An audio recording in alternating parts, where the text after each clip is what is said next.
এই কথা যখন মা বলছে, ইব্রাহিম তাইমি বলে, আম্মা জান ভুল করে নাই, আপনি যদিও সন্তান দেখা চিনতে পারতেছেন না, কিন্তু আমি বলতেছি আমি আপনার সেই কলিজার টুকরা সন্তান ইব্রাহিম তাইমি।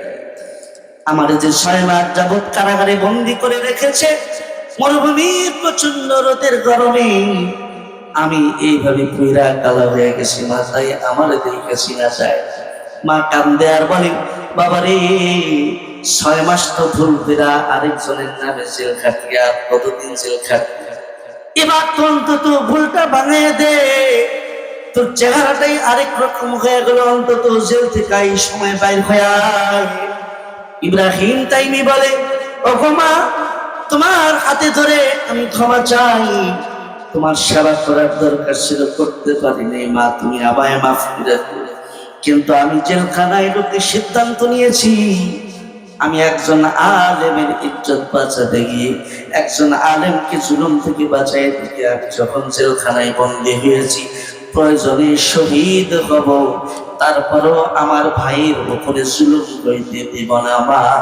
আমি সিদ্ধান্ত নিয়েছি, এই জেলখানায় শহীদ যদি হতে পারি, হাসরের ময়দানে আল্লাহর কাছে বলতে পারবো, আল্লাহ তোমার নবীর একজন নায়েবকে বাঁচাতে গিয়া তার জেল আমি খাটছি, তার জুলুম আমার শরীরে দিছি, আল্লাহ এই উসিলায় মাফ করে তুমি আমারে জান্নাত দিয়া দাও। কি ভালোবাসা, কি সম্মান ছিল আলেমে আলেমে।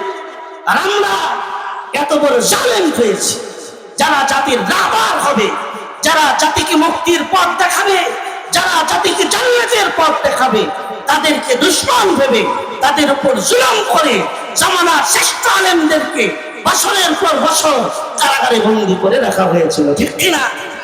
ফলাফল ভালো হয়নি, ফলাফল ভালো হয়নি, কারণ আল্লাহর ঘোষণা জালেমের ছাড় আছে, কিন্তু আল্লাহ পাক জালেমকে ছেড়ে দেন না, জালেমকে ছাড়বেন, জালেমকে ছেড়ে দেন না। এ কারণেই আমরা অনেক সময় হতাশা করে বলতাম যে কই এত কান্দি, এত চোখের পানি ফেলি, আল্লাহ কি ডাক শোনে না? আল্লাহ ডাক শোনে ঠিকই, আল্লাহ ফায়সালা করা বোঝা বড় কঠিন। আল্লাহ পাকের সিদ্ধান্ত চোখের পানি দিয়ে আরো জমিন ভারী হবে, এরপরে জালেমের বিদায়টা আরো করুণ ভাবে হবে। এজন্য যেন তেন বিদায় হয় নাই, বাংলার জমিন থেকেই তাদেরকে আরেক দেশে ভাগাই দিয়েছে, ঠিক কিনা? আমার ভাইয়ের এই জন্য আলেমের সাথে জুলুম না, আলেমের সাথে মহব্বতের সম্পর্ক থাকবে। আমার ভাইয়েরা, দায়িত্বটা আমাদেরও ছিল, এই ইলমের আমানত হেফাজত করার দায়িত্ব আমাদের। আজকে যারা যুগের আলেম, আপনারা ডাক্তার হয়ে লাখ টাকা কামান, ব্যারিস্টার হয়ে কোটি টাকা কামাচ্ছেন, আলেমরা হয়তো এত টাকা কামাইতে পারে না। টাকার স্বাদ যেমন আপনাদের আছে, সুন্দর বাড়ির স্বপ্ন যেমন আপনাদের আছে, যারা দিনের পিছনে মেহনত করে তাদেরও আছে, কিন্তু তারা আল্লাহ দিনের এই ইলমের আমানতের হেফাজতের দায়িত্ব গ্রহণ করার কারণে দুনিয়ার অনেক স্বপ্নই তারা বিলীন করে দিয়েছেন। এ কারণে তারা যেহেতু আমাদের দায়িত্ব পালন করেছেন, তাদের প্রতি দুশ্মনী নয়, তাদের সাথে মহব্বতের সম্পর্ক রাখবো। আলেমের পরামর্শে, আলেমের নিগরানিতে আগামীর বাংলাদেশ আমরা পরিচালনা করব। আমরা ব্যক্তিগত বিকামালিহি كشف الدجى بجماله حسنت جميع خصاله صلوا عليه وآله رہے میرے مسکن حوالی کعبہ بنے میرے مدفن دیار مدینہ جرے بلغ العلا بکمالہ کشف الدجى بجمالہ حسنت جمیع خصالہ صلوا علیہ وآلہ ذکر کرے سبحان اللہ الحمدللہ سبحان اللہ الحمدللہ লা ইলাহা ইল্লাল্লাহ, লা ইলাহা ইল্লাল্লাহ, লা ইলাহা ইল্লাল্লাহ, সুবহানাল্লাহ, আলহামদুলিল্লাহ, লা ইলাহা ইল্লাল্লাহ, সুবহানাল্লাহ, আলহামদুলিল্লাহ, লা ইলাহা ইল্লাল্লাহ, লা ইলাহা ইল্লাল্লাহ, মুহাম্মাদুর রাসূলুল্লাহ সাল্লাল্লাহু আলাইহি ওয়াসাল্লাম। আমার ভাইয়েরা, এ কারণেই আমার শায়েখ বলছিলেন, আজ থেকে কয়েক বছর আগে এক জায়গায় গেছেন তিনি ছাত্রদের পাগড়ি দেওয়ার জন্য। ওই মাদ্রাসার 17 জন ছাত্র পাগড়ি নিছে, 17 জন ছাত্র পাগড়ি নিতেছে। একটা ছোট্ট বাচ্চা যখন পাগড়ির সিরিয়ালে দাঁড়াইছে, ওই নজর করে দেখে যে তার নাক দিয়ে পানি পড়তেছে, খারাপ দেখা যাইতেছে। তাই উনি বললেন, এ মিয়া, তোমার নাকটা মুছো, নাকে পানি। তো যখন এটা বলছে, হাত দিয়া জোরে একটা টান মারছে। তার মানে পাঞ্জাবিতেও লাগছে, হাতাও নষ্ট হয়েছে, হাতও নষ্ট হয়েছে, আবার কিছু মুখেও লাগছে। হুজুর বলে, না খেয়া ছিল তাই ভালো, বইলা আরো বেজাল বাড়াইলাম, এবার হাত পাঞ্জাবি সব মারছে। তো তার এই সরলতা, অবুঝ শিশু, মানে এখনো তার নাক পাঞ্জাবি দিয়ে সে মুছে, এটা যে টিস্যু দিয়ে মুছতে হবে একটু বুঝে তার হয় না। তো তাকে হাফেজদের পাগড়ি নেওয়ার সিরিয়ালে দাঁড়াতে দেখে আমি প্রতিষ্ঠানের মুহতামিমকে জিজ্ঞাসা করলাম, আচ্ছা মুহতামিম সাহেব, এই যে বাচ্চাটা এই যে নাকের মধ্যে টান মাইরা নিজের পাঞ্জাবির হাতাটা নষ্ট করলো, এই বাচ্চাটা কি আসলে কোরআনের হাফেজ হয়েছে না এমনি কারো লগে সিরিয়ালে দাঁড়াইছে? হুজুর বলে, হযরত, আজকে যে 17 জন ছাত্র পাগড়ি নিচ্ছে, এই 17 জন ছাত্রের মধ্যে আমি যদি উস্তাদ হিসাবে ভুল না করি, তাহলে আমি নিশ্চিতভাবে বলতে পারি আজকের এই 17 জনের মধ্যে সবচেয়ে টাটকা হাফেজ, সবচেয়ে ইয়াদওয়ালা হাফেজ হলো এই বাচ্চাটা। আমি উস্তাদ হিসাবে বলতে পারি, ও যদি কোরআন পড়া শুরু করে, শেষ পর্যন্ত বিনা লোকমায় পুরো কোরআন শুনিয়ে দিতে পারবে। সুবহানাল্লাহ। আমার ভাইয়েরা, এটাই হলো আল্লাহ পাকের কোরআন হেফাজতের আজীব এক কুদরত। এই কোরআন হেফাজতের জন্য কাগজের পাতা লাগবে না, কলম লাগবে না, সফটওয়্যার লাগবে না, কম্পিউটার লাগবে না, সিনায় সিনায় কোরআন হেফাজত হতে থাকবে। শুধু কি কোরআন, শুধু কি কোরআন? আমি যদি হাদিসের কথায় আসি, ইমামে আবু যুরআ রাজি রাহমাতুল্লাহি আলাইহি, তার ছাত্র একদিন বিবির সাথে তর্ক করতে করতে বিবি হঠাৎ করে স্বামীর একটু ঠেস মারছে। ভাই, আপনার লগে রাত্রেবেলা শুয়ে নিজেকে ভালোবাসার গল্প শুনুন, খালি আপনি আপনার ওস্তাদের গল্প বলেন, খালি ওস্তাদের প্রশংসা করেন, ওস্তাদের মধ্যে কি পাইছে? আমার ওস্তাদ অনেক বড় আলেম, 40টা হাদিসও তো নাই তার গোনা মনে হয়, এত বড় আলেম। এই কথা যখন বলছে ওস্তাদের শানে, তো বিবির উপরে রাগ উঠে গেছে, রাগের মাথায় ঠাস করে বলে ফেলছে, আচ্ছা ঠিক আছে, আমার উস্তাদের ব্যাপারে এই মন্তব্য চাও? আমি বললাম, আমার উস্তাদে যদি 1 লক্ষ হাদিস হাফেজ হয়ে না থাকে, 1 লক্ষ হাদিস যদি তার সিনায় মুখস্থ থাইকে না থাকে, তাহলে তুমি 3 তালাক তালাক মারছে। এখন চিন্তা করে, তালাক তো দিয়ে দিলাম সুন্দরী বিবিরে, কিন্তু আসলেই কি আমার হুজুরের 1 লাখ হাদিস মুখস্থ আছে? এটা 4টাখানি কথা না। রাত গেছে অস্থিরতার মধ্যে, সকাল হইতেই দৌড়ায় গেছে উস্তাদের কাছে, যে আসসালামু আলাইকুম, চেহারা দেখে বড় বিমর্ষ লাগে, লাগবেই তো হযরত, কালকে তো বিবির সাথে রাখবি না, এই কথা বলে ফেলছি যে আপনার 1 লক্ষ হাদিস মুখস্থ না থাকলে সে 3 তালাক। এখন আগে কোন 1 লক্ষ হাদিস আপনার মুখস্থ আসেনি? যদি থাকে তো বউ আসে, না থাকলে বউ গেছে। এখন আপনি বলেন হাদিস মুখস্থ আছে কিনা? ইমামে আবু যুরআ রাজি রাহমাতুল্লাহি আলাইহি, তিনি শাগরেদের মাথায় হাত বুলায় বলে, আমার প্রিয় শাগরেদ, নিশ্চিন্ত থাকো, স্থির মনে শান্ত মনে বাড়ি ফিরে যাও, বললেন যে সংসার করো। আলহামদুলিল্লাহ, তুমি যে 1 লক্ষ হাদিসের কথা বলেছো, 1 লক্ষ হাদিস নয়, তোমার কাছে সূরাতুল ইখলাস যেমন ঠোঁটের আগায় মুখস্থ, আল্লাহর নবীর 7 লক্ষ হাদিস সনদ সহ আমার সিনায় মুখস্থ আছে। কুল হুয়াল্লাহ সূরা যেমন তুমি একটানে বলে দিতে পারবা, আমি আমার নবীর 7 লক্ষ হাদিস একটানে শুনিয়ে দিতে পারবো।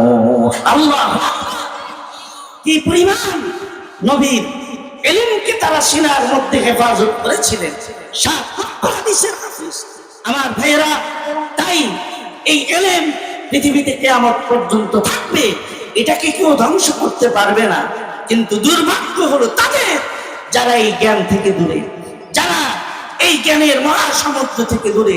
আফসোস, নেতাগিরির সময় সবার আগে, পয়সার গরম দেখানোর সময় সবার আগে, কিন্তু সূরা ফাতিহাটা কইতে গেলে দাঁত মুখে ভাঙিয়ে সব কইরা যাওয়ার দশা। বোম মারলে সূরা ফাতিহাটা সঠিকভাবে বলার যোগ্যতা হয় না। ফরজ নামাজ যে সূরা দিয়ে চালান দিবে, ওই চালান টুকুন পর্যন্ত নাই।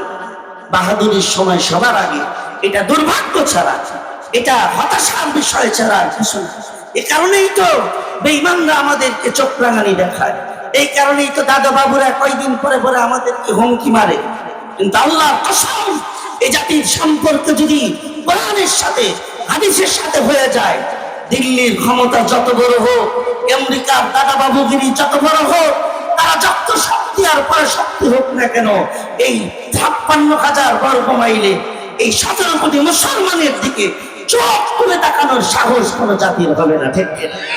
যদি কোরআনের সাথে সম্পর্ক, যদি হাদিসের সাথে সম্পর্ক থাকে, এই এলেম আল্লাহর নবী আমাদের কাছে রেখে গেছেন, অথচ আমরা এই জ্ঞান থেকে মূর্খতা অন্ধকারে বসবাস করছি।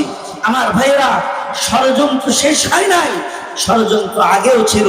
যুগে যুগে এই জাতিকে এলেম থেকে বিচ্ছিন্ন করার জন্য যুগে যুগে চেষ্টা করা হয়েছে। বহু আলেমকে, শুধু এই যুগেই না, আগের যুগেও বহু আলেমকে জেলখানার কারাগারে বন্দী করা হয়েছে। আমাদের যিনি মাযহাবের ইমাম, ইমামে আজম আবু হানিফা রাহমাতুল্লাহ আলাইহি, তাকেও জেলখানায় বন্দী করে রাখা হয়েছিল। ইমাম আহমদ বিন হাম্বল রাহমাতুল্লাহ আলাইহি, তাকেও জেলখানার কারাগারে বন্দী করে রাখা হয়েছিল। সাইয়্যিদ কুতুব শহীদ, তাকেও জেলখানার কারাগারে বন্দী করে রাখা হয়েছিল। ইব্রাহিম নাখাই, তাকেও জেলখানায় বন্দী করে রাখা হয়েছিল। ইমাম সারাকশি, তাকেও জেলখানায় বন্দী করে রাখা হয়েছিল। কিন্তু জাতিকে এলেম থেকে বিচ্ছিন্ন করার ষড়যন্ত্র আজ পর্যন্ত পৃথিবীতে সাকসেস হয় নাই। ইব্রাহিম নাখাই রহমতুল্লাহ আলাইহির কথা যখন বলে ফেললাম, তার একটা আজব ঘটনা মনে পড়ে গেল। ইব্রাহিম নাখাই, তিনি ছিলেন হাজ্জাজ বিন ইউসুফের জামানার একজন যুগশ্রেষ্ঠ আলেম। হাজ্জাজ বিন ইউসুফ, যাকে বলা হয় জালেমে আকবার, এই পৃথিবীর সবচেয়ে বড় জালেম। কারণ সারা পৃথিবীর সমস্ত জালেম শাসকদের জুলুম যদি এক পাল্লায় দেওয়া হয়, আর হাজ্জাজ বিন ইউসুফ একা যে জুলুম করছে, তার জুলুম যদি আরেক পাল্লায় দেওয়া হয়, পৃথিবীর সমস্ত মুহাদ্দিসিনরা একমত হাজ্জাজ বিন ইউসুফের জুলুমের পাল্লা ভারী হয়ে যাবে। সে শুধু হাজার হাজার আলেমদেরকেই মারে নাই, হাজার হাজার আলেমদেরকেই অত্যাচার করে নাই, আল্লাহ রসুলের সাহাবীদেরকে পর্যন্ত সে হত্যা করেছে। আল্লাহ রসুলের একজন সাহাবী হযরত আব্দুল্লাহ বিন জুবাইর রাদিয়াল্লাহু আনহু, আল্লাহ রসুল যখন মক্কা থেকে হিজরত করে মদিনায় গেছেন, তখন হযরত আয়েশা রাদিয়াল্লাহু আনহার সাথে সংসার করেন। আব্দুল্লাহ ইবনে জুবাইর তখন ছোট্ট মানুষ, নবীর ঘরে এসে হযরত আয়েশা আর নবীর মাঝখানে তিনি শুয়ে পড়তেন। নবীর বুকে মাথা রেখে কত রাখছে। হযরত আব্দুল্লাহ ইবনে জুবাইর রাদিয়াল্লাহু আনহু ঘুমিয়েছেন, তার কোনো হিসাব নাই। রাসূলের এই প্রিয় সাহাবীকে হাজ্জাজ বিন ইউসুফ সে হত্যা করেছে। এত বড় জালেম সে। তো সেই জামানার জালেমের বিরুদ্ধে তৎকালীন জামানার যুগশ্রেষ্ঠ একজন আলেম ইব্রাহিম নাখাই রহমাতুল্লাহ আলাইহি, তিনি ফতোয়া দিয়েছেন তার ব্যাপারে। যখন এই ফতোয়ার কথা তার কানে গেছে, চামচারা যায় কানে পৌঁছাইছে যে ইব্রাহিম নাখাই আপনার ব্যাপারে এমন একটা ফতোয়া দিছে, তখন তার ফতোয়া পছন্দ হয় নাই, তারে গ্রেফতার করে জেলে ভরে। এই যে বাচ্চারা কথা বলল না, বাবারা মুখে আঙ্গুল, জেলে ভরে। যখন গেছে যায়া ওই জামানার আরেকজন বড় আলেম ইব্রাহিম তাইমি রহমতুল্লাহ আলাইহি, তারা একই জামানা। একজনের নাম ইব্রাহিম নাখাই, আরেকজনের নাম ইব্রাহিম তাইমি। আজব ব্যাপার, নাম যেমন এক, বাপের নামও তাদের ছিল এক। বাপের নাম ওনার ইয়াজিদ, ওনার বাবার নামও ইয়াজিদ। তো যখন গ্রেফতারি পরোয়ানা জারি হয়ে গেছে, প্রশাসন যখন গ্রেফতার করার জন্য গেছে, ওই যে আমাদের একটা প্রবাদ কথা আছে, নামে নামে জমে টানে, নামে নামে জমে টানে। তো দুইজনের যখন নাম মিলে গেছে, এর নামও ইব্রাহিম, ওনার নামও ইব্রাহিম, উপাধিতে বেশ কম, একজনের নাম ইব্রাহিম নখি আর একজনের নাম ইব্রাহিম তাইম। কিন্তু এই যে নামে নামে জমে টানছে, প্রশাসন যায় হাজির দিয়েছে ইব্রাহিম তাইমে করে, ঘরে টোকা দিয়েছে, বেরিয়েছে। জিজ্ঞাসা করে, মাসরুফ তোমার নাম কি? ইব্রাহিম। হ্যাঁ, আসামি পাওয়া গেছে। বাপের নাম কি? ইয়াজিদ। বাপের নাম মিলা গেছে, ইব্রাহিম নাকির বাবার নামও গেছে। ঠিক আছে, নামও মিলছে, বাপের নামেও মিলছে। হ্যান্ডকাপ, হাত দাও, হ্যান্ডকাপ করতে হবে, তোমার ব্যাপারে রাষ্ট্রীয়ভাবে গ্রেপ্তারি পরোয়ানা জারি হয়েছে। ইব্রাহিম নাকি, ইব্রাহিম তাইমি রহমতুল্লাহ আলাইহি বুঝে ফেলছেন আসলে আসামিতে হলে ইব্রাহিম নাকি বলে আসছে আমার কাছে। কিন্তু তিনি চিন্তা করে, বাটে তো পড়ছে আমি, নামে নামে মিলে যাওয়ার কারণ। কিন্তু যা ইব্রাহিম নাকি বাইচা যা, আমি না হয় আসামি হইয়া জেলে যায় বন্দি থাকি। বলে তোমরা দাঁড়াও, আমার ভিতরে বৃদ্ধা মা আসে, মায়ের কাছ থেকে যে একটু বিদায় লইস। ভিতরে যায় আমার ডাক দিয়া কয়, মা প্রশাসন আসছে আমার গ্রেফতার করতে, আর বেঁচে ফিরি কিনা তার কোনো নিশ্চয়তা নাই, মা দোয়া করে আমার জন্য বিদায় নিলাম। ইব্রাহিম নাকির মা বলে, আমার সন্তান ইব্রাহিম, আমি তো জানি গ্রেপ্তারি পরোয়ানা জারি হয়েছে ইব্রাহিম নাকির বিরুদ্ধে। গ্রেপ্তারি পরোয়ানা তো তোমার ব্যাপারে না, যা বড় ভুল ঠিকানা এসেছেন। ইব্রাহিম তাইমি রহমাতুল্লাহ আলাইহি মারে জবাব দেয়, আম্মা যা, আপনি যা জানেন আমিও তা জানি। আমিও জানি গ্রেফতারি পরোয়ানা আমার বিরুদ্ধে না, গ্রেফতারি পরোয়ানা ইব্রাহিম নাকির বিরুদ্ধে। কিন্তু মা আমি চিন্তা করে দেখলাম, যখন ভুলক্রমে তারা আমার কাছে এসেই পড়েছে, আমি চিন্তা করে দেখলাম আমি যদি কারাগারে বন্দী হয়ে থাকি জাতির অত ক্ষতি হবে না। ইব্রাহিম নাকি যদি কারাগারে যায় জাতির কত বড় ক্ষতি হবে। কারণ আমার দৃষ্টিতে আমি ইব্রাহিম তাইমির চাইতে ইব্রাহিম নাকি জামানার আরো বড় অনেক আলেম, জাতি তার কাছ থেকে অনেক এলেম থেকে উপকৃত হতে পারবে। তাই মা ভুলকেরা যখন আইসাই করছে, ভুল ভাঙানোর দরকার নাই, আমার ভাইয়ের জেলটা আমি যে খাটি ধরে নিয়ে গেছে, 6 মাস জেলের মধ্যে বন্দি রাখছে। 6 মাস পরে মা যখন গেছে তার সাথে সাক্ষাৎ করতে, যায় দেখে এমন এক জেলখানায় তাকে রাখছে, চতুর্দিকে তো বাউন্ডারি ওয়াল আছে, কিন্তু উপরে কোনো ছাদ নাই। প্রচন্ড মরুভূমির গরমে ইব্রাহিম তাইমি চেহারা পুইরা আরেক রকম হয়ে গেছে।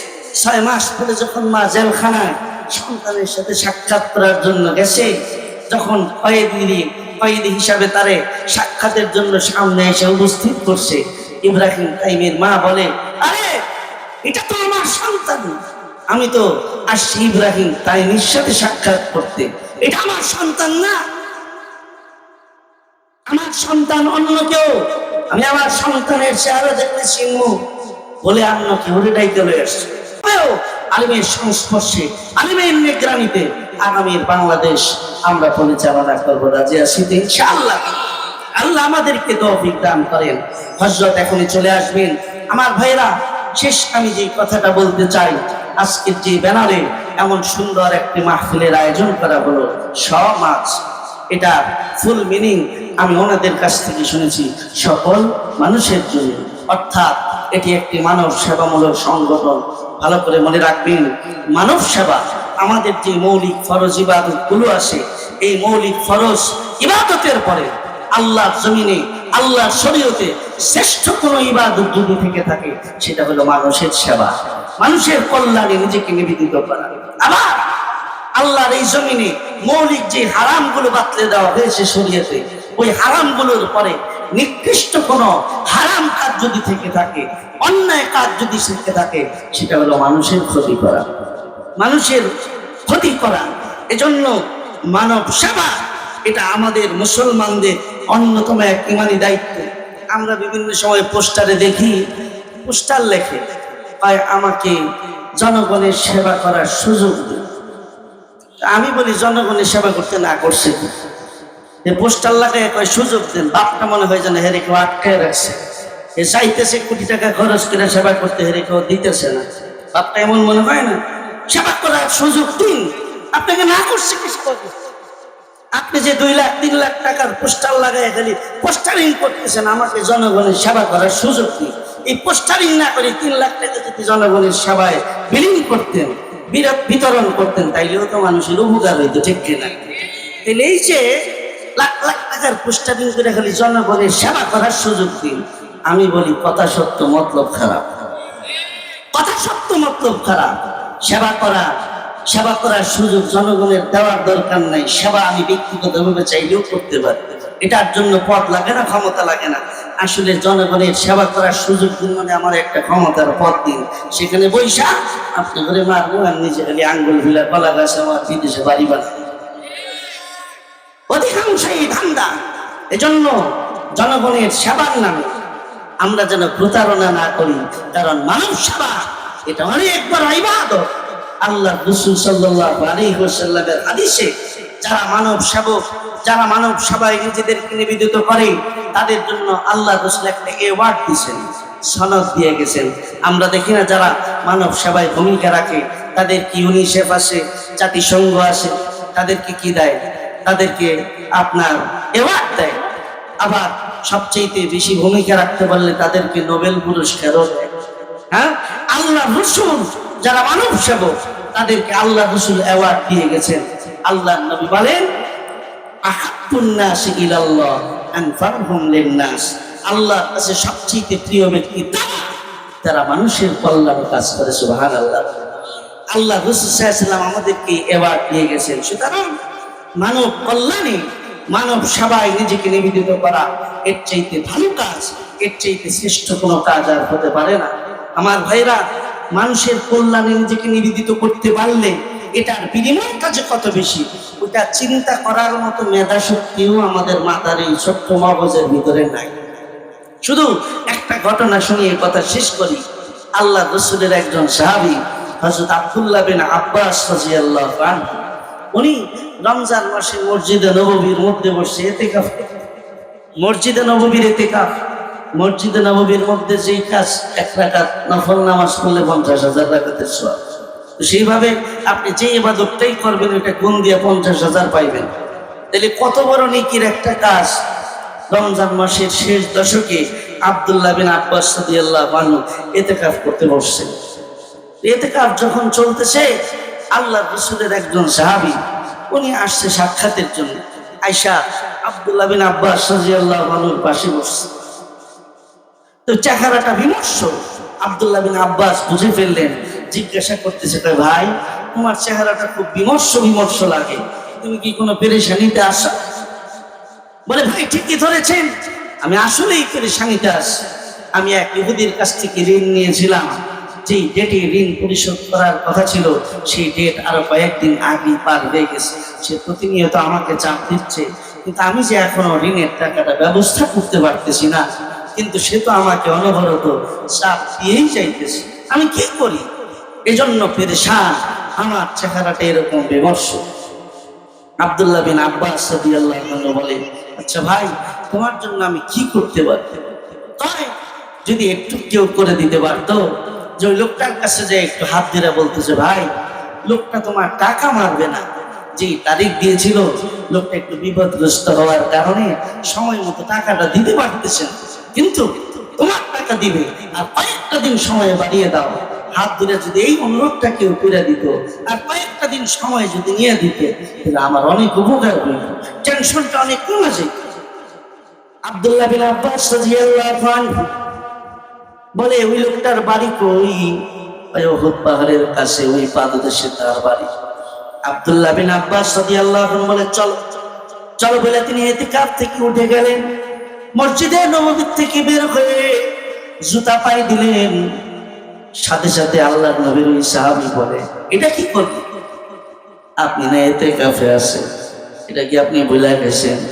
আপনি যে মসজিদ থেকে বের হয়ে জুতা পায়ে দিলেন, আপনার ইতিকাফটাই যে ভাঙিয়ে গেল।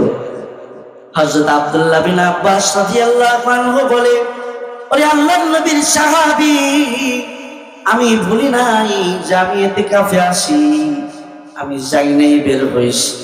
কারণ আমি চিন্তা করে দেখলাম ইতিকাফে তো বসছি নেকি কামানোর জন্য, কিন্তু এখন নেকি কামানোর আরেকটা এমন সুযোগ পেয়েছি যেই নেকি ইতিকাফের চাইতে আরো অনেক গুণ বেশি। ওই যে দেখো মসজিদে নববীতে প্যারা নবী মুহাম্মদুর রাসূলুল্লাহ সাল্লাল্লাহু আলাইহি ওয়াসাল্লাম শুয়ে আছে। জীবত্ব সায় আমার নবীর পাক জবান থেকে শুনেছি। আমার নবী বলেছেন, আমার কোন উম্মত যদি কোন উম্মতের বিপদে তার পাশে যেয়ে দাঁড়ায়, তার কোন সেবা উপকার যদি তার দ্বারা হয়, তাহলে একটা উপকারের বিনিময়ে আল্লাহ পাক তাকে 10 বছর একটানা ইতিকাফ করার ইবাদতের নেকি দান করবেন। সুবহানাল্লাহ। হায়াতি কয়দিন পাবো, আর 10 বছর ইবাদত তো চাইলেও করতে পারবো না ইতিকাফ। এজন্য চিন্তা করলাম নবীর হাদিস মাইনা যে ইতিকাফে 10 দিনের কত নেকি কামাও, তার চাইতে তোমার বিপদে পাশে দাঁড়াই 10 বছরের ইতিকাফের নেকি লিয়ে বাড়ি যায়। সুবহানাল্লাহ। আমার ভাইয়েরা, তাই মানব সেবার চাইতে বড় কোনো কাজ, ভালো কোনো কাজ আর হতে পারে না। এই সমাজ সকল মানুষের জন্য, এলাকার কিছু ভাই তারা মিলে অরাজনৈতিক ভাবে, কোনো নিঃস্বার্থ ভাবে এই কাজটুকু তারা করে যাচ্ছেন। আমরা তাদেরকে উৎসাহ দেই, আমরা তাদেরকে সাধুবাদ জানাই, মোবারকবাদ জানাই, তাদের জন্য দোয়া করি। আল্লাহ পাক যেন শুধু তাদের দ্বারা অর্থ এলাকার নয়, গোটা বাংলার প্রত্যন্ত অঞ্চলে প্রতিটি জেলায় জেলায় যেন তাদের দ্বারা মানব সেবা, এই উপকার জাতি নিতে পারে।